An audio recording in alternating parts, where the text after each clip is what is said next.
षटतिला इक्कासी व्रत कथा। कहते हैं बहुत समय पहले की बात है। एक नगर में एक विधवा ब्राह्मणी रहती थी। उसके पति का देहांत हुए काफ़ी समय बीत गया था। वह बुजुर्ग ब्राह्मणी भगवान विष्णु जी की पूजा करती थी और उनके सभी व्रत रखती थी। 81 के व्रतों को नियम पूर्वक करती थी। व्रत और पूजा पाठ से उसने काफ़ी पुण्य अर्जित कर लिया था।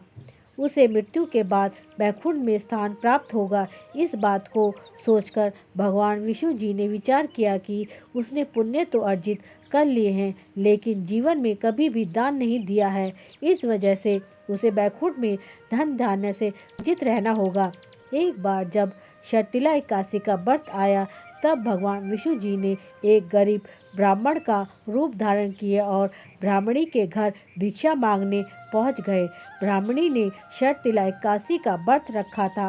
वह भगवान विष्णु जी की पूजा कर रही थी। आवाज़ सुनकर वह घर से बाहर आई और उस गरीब ब्राह्मण को कुछ अन्न दान नहीं किया, बल्कि मिट्टी का एक टुकड़ा दे दिया। भगवान विष्णु वह लेकर वापस आ गए।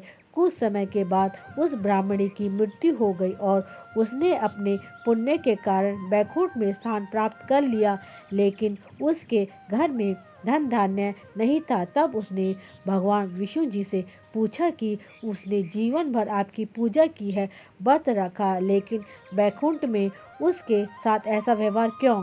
तब भगवान श्री हरि जी ने कहा कि तुमने अपने पूरे जीवन में किसी को कोई दान नहीं दिया, इसी वजह से दान का पुण्य यहाँ तुम्हें नहीं मिला और तुम्हारा घर धन धान्य से खाली है। तुम वैकुंठ की देवियों से षटतिला एकादशी व्रत की विधि पूछ लेना और उस दिन तिल का दान करना।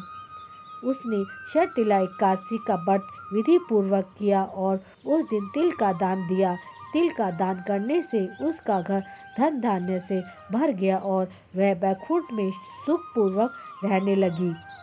कहा जाता है कि जो व्यक्ति षटतिला एकादशी पर जितना तिल दान करता है, उसे उतने वर्ष तक वैकुंठ में सुखपूर्वक रहने का आशीर्वाद प्राप्त होता है।